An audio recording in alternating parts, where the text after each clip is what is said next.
Hello, Jai Hind everyone. Welcome to Lakshmi Defense Preparatory Academy. And this is your new class of Geography. आज हम oceanography cover करने वाले हैं. इसके पहले हम क्लाइमेटोलॉजी का पूरा वन शॉट कवर कर चुके हैं. If you have not watch that, go and watch that video. And उसके बाद आप ओशनोग्राफी को शुरू कर सकते हैं because climatology holds more importance in your exam. उसका वेटेज ज्यादा है. उसके बाद आपके लिए इम्पोर्टेंट टॉपिक आता है ओशनोग्राफी का. ओशनोग्राफी क्या है, इसमें कौन कौन से एस्पेक्ट्स की बात करेंगे हम, आइए देखते हैं. So the word oceanography itself says that it is the study of ocean. The ocean, उसके ग्राफी यानी कि उसके अंदर सरफेस कैसा होगा, उसके अंदर आपको कौन कौन से रिलीफ फीचर्स मिलने वाले हैं, इसके बारे में ओशनोग्राफी में बात किया जाता है. So basically the geography of ocean is oceanography. इसमें हमारे पास तीन मेजर एस्पेक्ट्स हैं, टेम्परेचर का, सैलिनिटी का और ओशन करेंट्स का. इस पर्टिकुलर वीडियो में हम टेम्परेचर के बारे में डिस्कस करने वाले हैं. Then it will be followed by salinity and ocean current. Before that some facts about the ocean, about the water on earth. हमें भी पता है कि जितना भी ओशन है वो पूरा वाटर से भरा हुआ है. तो वाटर के बारे में कुछ facts. 71% of the globe is hydrosphere. What is hydrosphere? अगर हम अर्थ को देखें तो हम उसे तीन अलग अलग हिस्सों में बांट सकते हैं. दैट इज लिथोस्फीयर यानी कि लैंड का area, then comes your hydrosphere यानी कि वाटर, और उसके बाद आपका आता है एटमॉस्फेयर. ओके, हमने लास्ट वीडियो में एटमॉस्फेयर पे ही बात की थी. वेदर फेनोमेना कहाँ होता है, क्लाइमेट कैसे चेंज होता है, वो सब कुछ एटमॉस्फेयर के फीचर्स है, राइट. अभी हम हाइड्रोस्फीयर की बात कर रहे हैं, देन हम लिथोस्फीयर की बात करेंगे. ये तीनों स्फीयर जहाँ पे आके मिलते हैं वहां पर बायोस्फीयर बनता है, यानी कि लैंड, वाटर और एयर मिलके लाइफ को सपोर्ट करते हैं. That is the important. And earth is 71% water. Earth का 71% हिस्सा पानी से डूबा हुआ है. Remaining 29% is land, that is lithosphere. लेकिन इस 71% हाइड्रोस्फीयर में पूरी अर्थ जिसमें इतना पानी है, 70% पानी है, उसमें से 3% फ्रेश वाटर यानी पीने लायक पानी है. इसके अलावा 97% वाटर सलीन है, ओशंस में भरा हुआ है, हम पी नहीं सकते. दैट्स व्हाई फ्रेश वाटर का परसेंटेज बहुत कम है और इसीलिए हमारे पास पीने का पानी कम है. So the need to save water is real. Okay, सबसे ज्यादा वाटर कॉन्सेंट्रेटेड है ओशंस में, उसके बाद आइस कैप्स में, फिर ग्राउंड वाटर में, उसके बाद लेक्स में और फिर सॉइल मॉइस्चर में. ये याद रखेंगे कि लेक्स या रिवर्स में से ज्यादा पानी ग्राउंड वाटर में है. Okay, this is a frequently asked question. हम अक्सर इसे मिस्टेक कर जाते हैं. हमें लगता है कि ग्राउंड वाटर कम होगा और लेक्स और रिवर्स में ज्यादा पानी होगा, पर ऐसा नहीं है. ग्राउंड वाटर ज्यादा है, लेक्स और रिवर्स में पानी कम है. सो इंटरेस्टिंग फैक्ट जो आप याद रखेंगे. Moving on, we will talk about relief of the ocean flow. Now what do you understand by relief? यहाँ पे रिलीफ सुकून वाला रिलीफ नहीं है. This relief is about physical features कि अंदर आपको लैंड में क्या दिखने वाला है, किस तरह से होगा. बिकॉज ओशन के ऊपर तो पानी है, लेकिन अंदर जाने पर ओशन फ्लोर का भी अपना एक रिलीफ है, टोपोग्राफी है, पहाड़ होंगे, पठार होंगे, क्या चीजें होंगी उनके बारे में हम देखेंगे. So if you can see in this figure, there is a continental shelf. Okay, then there is slope. उसके बाद यहाँ से लैंड एरिया फ्लैट हो जाता है जिसमें वॉल्केनिक आइलैंड्स हैं, गायक्स हैं, रिजेस हैं, और फिर दूसरी तरफ दूसरा ओशन मिलता है. ओशन के दो किनारे होंगे, दिस इज शोर 1, शोर 2, राइट. और उसके बीच में जो कुछ मिलेगा उसे ही हम ओशन फ्लोर कहेंगे, रिलीफ कहेंगे. इन सारे फीचर्स को हम डिटेल में देखेंगे, इनके क्या कैरेक्टरिस्टिक्स हैं. So if I talk about continental shelf, this is the seaward extension. Seaward से क्या मतलब है मेरा? मतलब लैंड से सी की तरफ जाएंगे हम. तो सबसे पहला जो लैंड का टुकड़ा मिलेगा that is continental shelf. This is basically the part of the continent जो समंदर में डूबा हुआ. ये कॉन्टिनेंट का ही हिस्सा है जो समंदर में जाके डूबा. That's why this is called continental shelf. Okay, so this is the extension of the continent from shoreline to continental edge and extends up to 100 to 200 metre. 100-200 metre का एरिया, कॉन्टिनेंट का एरिया जो समंदर में डूबा हुआ है, continental shelf. Then comes your slope. This connects the shelf and the ocean basin. मतलब अभी भी कॉन्टिनेंट का एरिया खत्म नहीं हुआ है, अभी ओशन का बेसिन शुरू हो, ओशन का बेसिन शुरू हो उसके पहले एक स्लोप आएगा. क्यों आया ये स्लोप? अगर ये फ्लैट था और ये स्लोप हुआ तो क्योंकि पानी धीरे धीरे इस लैंड को काट रहा है, तो ये टाइम के साथ साथ कैसा स्लोप बन जाता है. So this continental shelf has a slope, उसे हम कॉन्टिनेंटल स्लोप कहेंगे. उसके बाद एक कॉन्टिनेंटल राइज हमें देखने को मिलेगा. Okay, then we have a continental rise.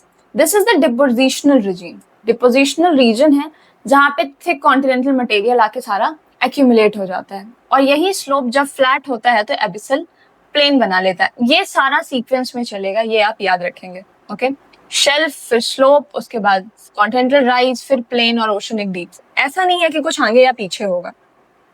Okay, तो continental rise, and this continental rise gets into abyssal plain. It's plain area, जिसे हम मैदान कहते हैं. हमें जमीन पर प्लेन्स दिखाई देते हैं, वही प्लेन क्योंकि डीप सी के अंदर दिखाई देगा, इसीलिए हम इसे एबिसल कहेंगे. एबिस का मतलब ही होता है deep. Okay, abyss means deep, so that's why this is called abyssal plain. ये जेंटली स्लोपिंग एरियाज हैं ओशन बेसिन में जो फाइन ग्रेन सेडिमेंट से ढके होते हैं. Okay, these are fine grain, not coarse. वही कॉन्टिनेंटल राइज में कैसा मटेरियल हमें मिला था? थिक सीक्वेंसेस है यहाँ पे, और यहाँ पर फाइन ग्रेन है. So this is the difference between rise and plain. और आगे बढ़ने पर हमें ओशनिक डीप्स या ट्रेंचेस दिखाई देंगे, and this is the deepest part of the ocean. आप कमेंट्स में हमें बताएं कि डीपेस्ट ट्रेंच कौन सी है. Okay, so now let's focus more about our features, जिसमें हम रिजेस की बात करते हैं. Now what is ridge? If you look at this figure, this is mid-oceanic ridge. पहली बात तो ये ओशन के मिड में, मतलब इस ओशन फ्लोर के मिडिल में मिल रही है. ओके, अब रिज से क्या मतलब है और ये बनी कैसे है, ये समझते हैं. तो बेसिकली व्हाट हैपेंड, हम सबको पता है कि सी फ्लोर स्प्रेड हो रहा है. कोई भी जो लैंड के टुकड़े हैं, एस्थेनोस्फेयर के ऊपर सब कुछ तैर रहा है. Okay, what is asthenosphere? इसका थोड़ा बेसिक जान लेते हैं. अर्थ को हम 3 लेयर्स में डिवाइड कर सकते हैं. Okay, we all know that is crust, फिर बीच में आता है हमारा मैंटल. ओके, एंड देन अंदर है कोर. क्रस्ट, मैंटल, कोर, हमारे पास 3 लेयर्स हैं. इसी क्रस्ट का सबसे वीकर पार्ट, सबसे नीचे एक लेयर है जो क्रस्ट को और मैंटल को अलग करती है, जिसे हम कहते हैं asthenosphere. Asthenosphere is very weak ductile layer. इसके ऊपर जो हमारा क्रस्ट है वो टूटा हुआ है. It's not a continuous crust, टूटा हुआ क्रस्ट है, और सारी ये जो टुकड़े हैं इन्हें हम कहते हैं plates, tectonic plates. The tectonic plates इस एस्थेनोस्फेयर पर, इस मैग्मा पर तैर रही हैं. What is magma? लिक्विड जो अंदर भरा हुआ है. इस मैग्मा में सारी की सारी प्लेट्स तैर रही हैं. अब जब ओशन फ्लोर में ये सारी चीजें होंगी नीचे और फ्लोर स्प्रेड होगा, तो जाहिर सी बात है मैग्मा बाहर आएगा लावा बनकर. ओके, तो एक मान लेती हूँ ये प्लेट 1 है, ये प्लेट 2 है. ओके, 2 ओशनिक प्लेट्स हैं, एक दूसरे से दूर जा रही हैं, यानी कि डाइवर्जेंस दिखा रही हैं. ये दोनों दूर गई, थोड़ा सा मैग्मा बाहर आया. ओके, फिर ये थोड़ा सा और दूर गई तो एक और लेयर मैग्मा आया. राइट, ये खिसकता जाएगा पीछे. पहले ये पहली रिज बनी थी. ओके, उसके बाद ये और खिसक के पीछे हुई तो दूसरी रिज आई, फिर ये सरक के पीछे हुई तो तीसरी रिज आई. इस तरह से एक रिज्ड स्ट्रक्चर जिस तरह से ये बना हुआ है, you can C 1 2 3 4 5 6. Similarly this side, तो ये एक एक करके बनी थी. पहले ये सिंगल सिंगल थी और ये और कंटिन्यूअस बनती जाएंगी. तो ये जो सिस्टम हमें ओशन में देखने को मिलता है, इसे हम मिड ओशियानिक रिज कहते हैं. दीज आर कंटिन्यूअस बन रही है, 1 2 3 4, राइट, और डाइवर्जेंस की वजह से बनती है. ये दोनों बातें आप याद रखेंगे. ओशन के अंदर एक रिज सिस्टम जो हमें देखने को मिलता है because of magma deposition, cooling down of magma, is mid oceanic ridge. Okay, you can see here also ये मैग्मा है, एंड इट्स द सेम जो हमें वोल्केनो के अंदर स्ट्रक्चर देखने को मिलता है. सेम है, ये रहा एस्थेनोस्फेयर, ये आपका मैग्मा अंदर से फ्लोट करके बाहर आ रहा है और धीरे धीरे जमता जा रहा है, और यहाँ पे सेडिमेंट्स हैं. इसके अलावा यहाँ पे कूल डाउन मैग्मा है जो ब्लैक कलर से दिखाया हुआ है आपको. Okay, so these are under water mountain system है. माउंटेन जैसा ये धीरे धीरे इकट्ठे होकर ऊंचा होता जाएगा और ये फॉर्म होते हैं सी फ्लोर स्प्रेडिंग से. This is about mid oceanic ridges. Okay, now understand trench क्या होती है. So simple same theory. यहाँ पे भी ओशन फ्लोर स्प्रेड हो रहा है, प्लेट 1 है, प्लेट 2 है, बट यहाँ डाइवर्जेंस नहीं है, उल्टा हो गया। ये प्लेट एक दूसरे से दूर जाने की जगह एक दूसरे की तरफ बढ़ रही है, यानी कि कन्वर्जिंग फोर्स लग रहा है। अब कन्वर्जिंग फोर्स में याद रखेंगे हम कि जब भी कोई चीज, अगर आप एक सामान के ऊपर दूसरा वजनदार सामान रखेंगे तो क्या होगा, नीचे वाला सामान दबने लगेगा। ओके, उस पर वेट का असर हो। ओशनिक क्रस्ट का जो वजन है वो कॉन्टिनेंटल क्रस्ट से ज्यादा होता है। ओके, हम क्रस्ट को दो टाइप्स में डिवाइड कर सकते हैं, oceanic crust and continental crust. And what we notice कि ओशियानिक क्रस्ट की डेंसिटी ज्यादा है, जिसकी डेंसिटी ज्यादा होगी उसका वेट भी ज्यादा होगा, राइट? जिसकी डेंसिटी ज्यादा है उसका वेट भी ज्यादा है। सिंस ओशियानिक क्रस्ट की डेंसिटी ज्यादा है, ओशियानिक क्रस्ट की डेंसिटी ज्यादा है और यहाँ पे कन्वर्जेंस हो रहा है, तो एक प्लेट दूसरी प्लेट को क्या करेगी, नीचे दबाएगी।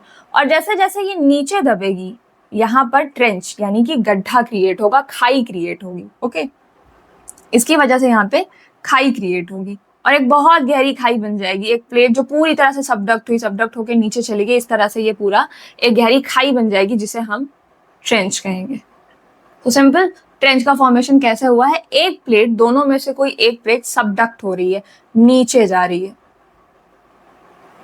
ठीक है, हम एक चीज हमेशा नोटिस करेंगे, अच्छा ये प्लेट नीचे जा रही है, ट्रेंच का फॉर्मेशन हो रहा, तो इस प्लेट पे भी कुछ असर होगा, बिल्कुल होगा।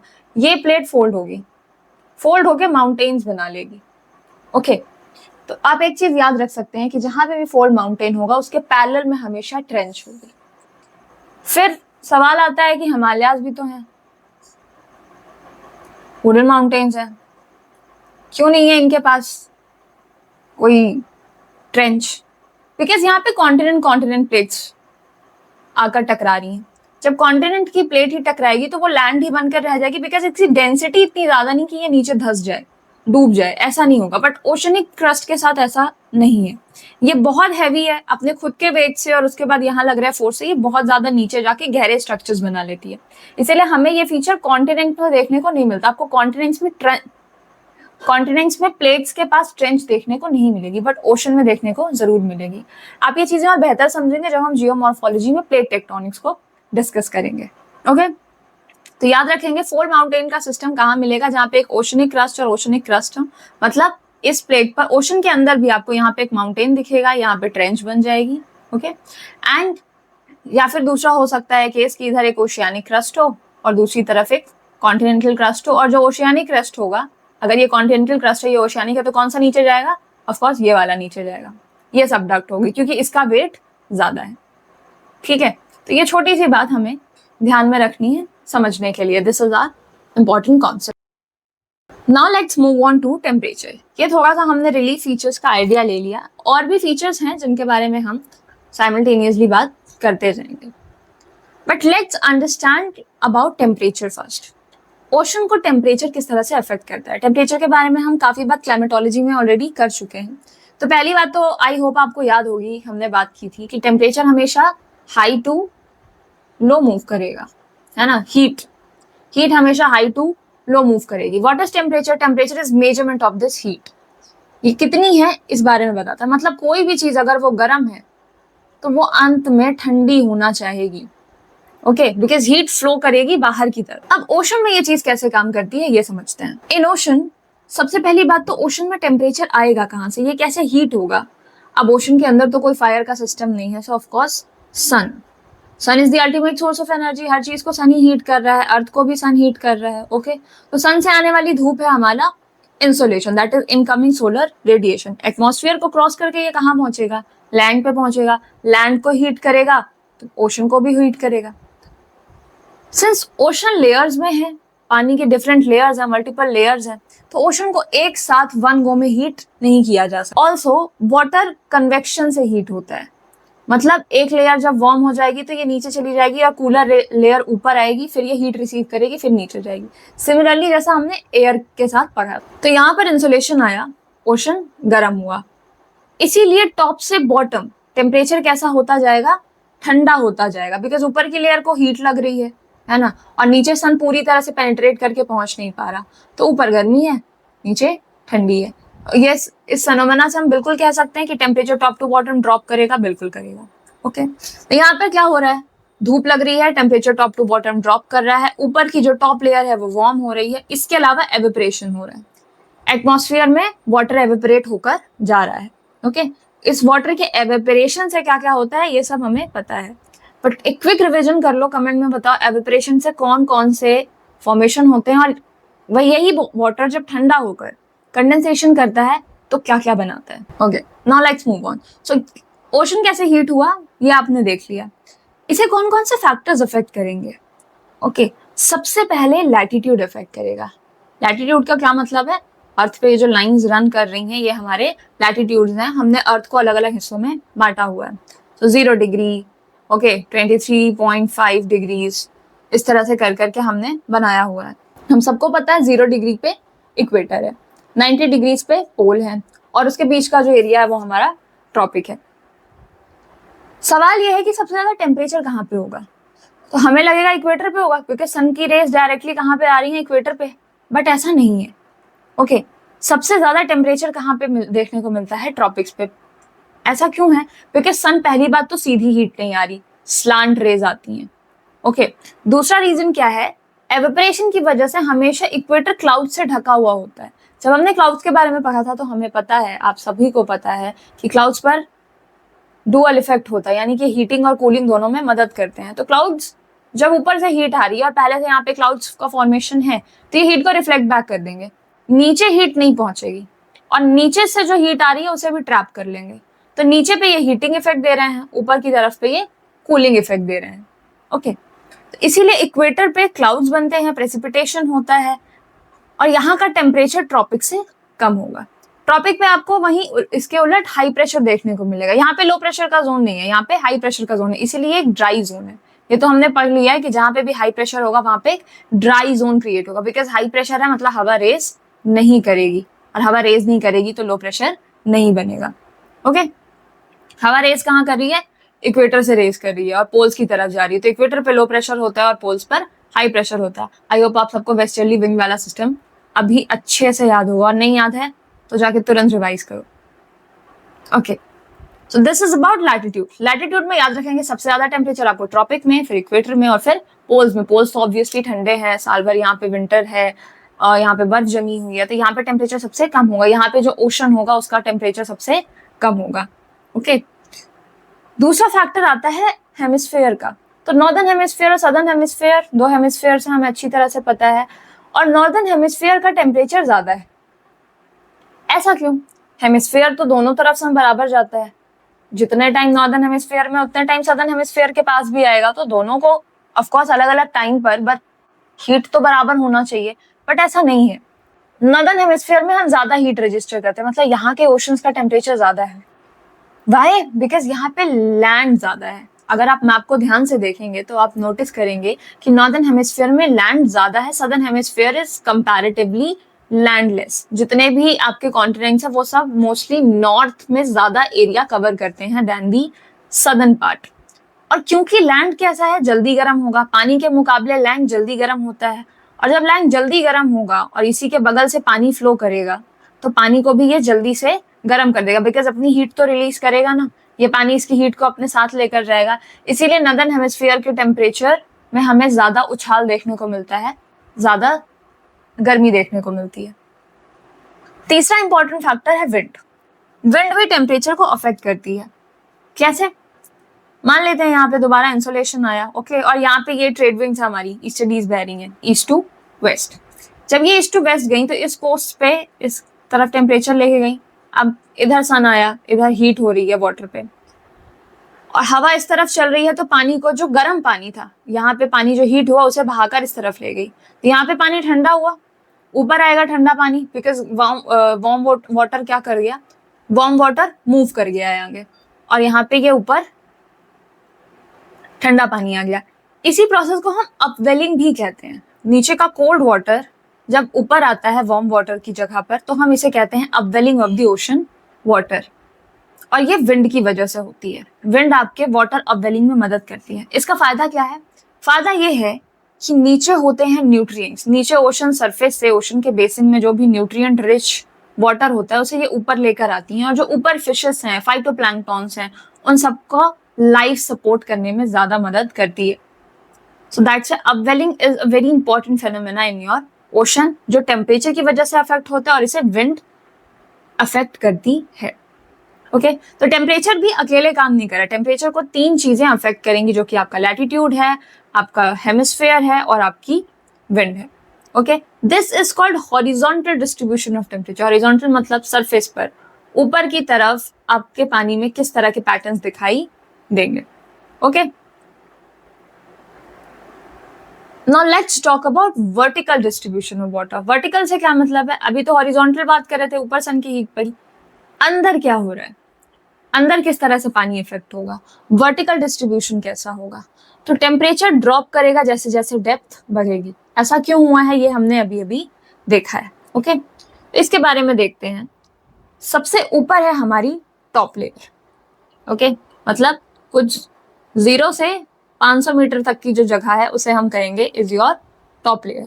तो अब पानी में आपने मूव करना शुरू किया, तुमने डाइव किया और 500 मीटर तक नीचे आए, this is your top layer.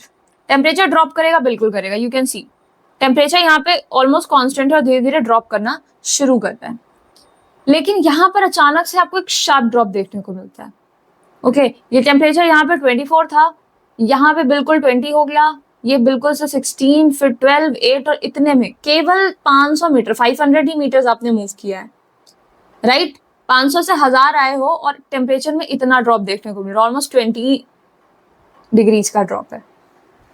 Okay तो टॉप लेयर में टेम्परेचर कैसा था, 20 से 25 डिग्री, लेकिन जैसे जैसे आप यहाँ पहुंचे टेम्परेचर 6 डिग्री पहुंच गया है। ओके इस रैपिड डिक्रीज को कहते हैं हम थर्मोक्लाइन। ये जो लेयर है जहां पे टेम्परेचर रैपिडली डिक्रीज करता है, it is not just single line, it is an entire zone जहां पे टेम्परेचर रैपिडली डिक्रीज करेगा, इसे हम कहते हैं थर्मोक्लाइन। ऐसा क्यों हुआ है, बिकॉज सन की रेस का यहाँ पे इन्फ्लुएंस कम होता गया और इसीलिए पानी यहाँ पे बहुत ज्यादा ठंडा देखने को मिलता है।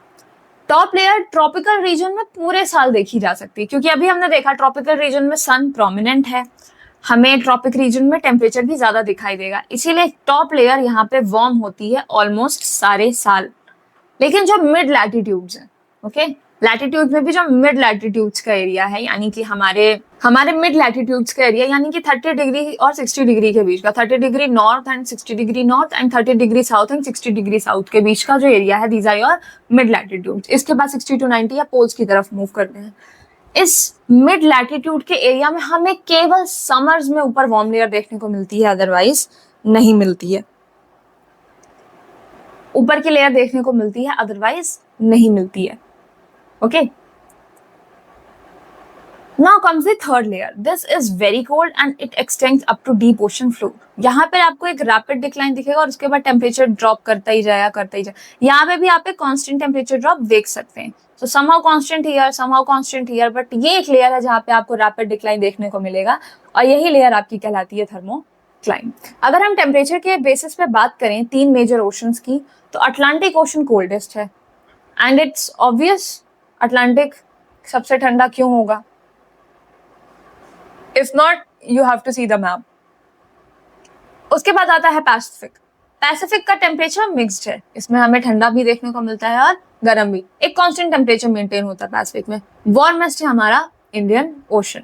Okay we quite know the reason, Indian Ocean सबसे गर्म ओशन क्यों होगा, बिकॉज ट्रॉपिक का एरिया है पूरा का पूरा खुला हुआ है ना। अब क्या पैसिफिक में ट्रॉपिक नहीं है, बिल्कुल है, लेकिन पीछे की तरफ के एरिया में सदर्न हेमिस्फीयर का एरिया ज्यादा प्रोमिनेंट है, बीच में पैसिफिक ओशन का बहुत बड़ा गैप है और इसका ज्यादातर पैसिफिक का एरिया किसमें, सदर्न हेमिस्फीयर में ऑक्यूपाइड है। वहीं नॉर्दर्न हेमिस्फीयर में ज्यादातर एरिया आता है इंडियन ओशन का। दैट्स वाई यहाँ पे मिक्स टेम्परेचर शो करता है और ये ज्यादा वार्मथ शो करता है। ठीक है, हमने अभी भी देखा है कि नॉर्दर्न हेमिस्फीयर में टेम्परेचर्स ज्यादा होते हैं, इसीलिए इंडियन ओशन ज्यादा वार्म है, फिर पैसिफिक ओशन और उसके बाद अटलांटिक ओशन। तो this is it about temperature, horizontal और वर्टिकल डिस्ट्रीब्यूशन। इससे बेसिक सिंपल से क्वेश्चंस आते हैं, तो आई होप आप सबको आंसर कर पाएंगे and we will look next at the salinity of the ocean. हम नेक्स्ट सैलिनिटी के बारे में बात करेंगे। तब तक do make sure to subscribe and follow the channel. जो भी सवाल पूछे उन सबके जवाब कमेंट्स में जरूर देना। सी यू वेरी सून। जय हिंद।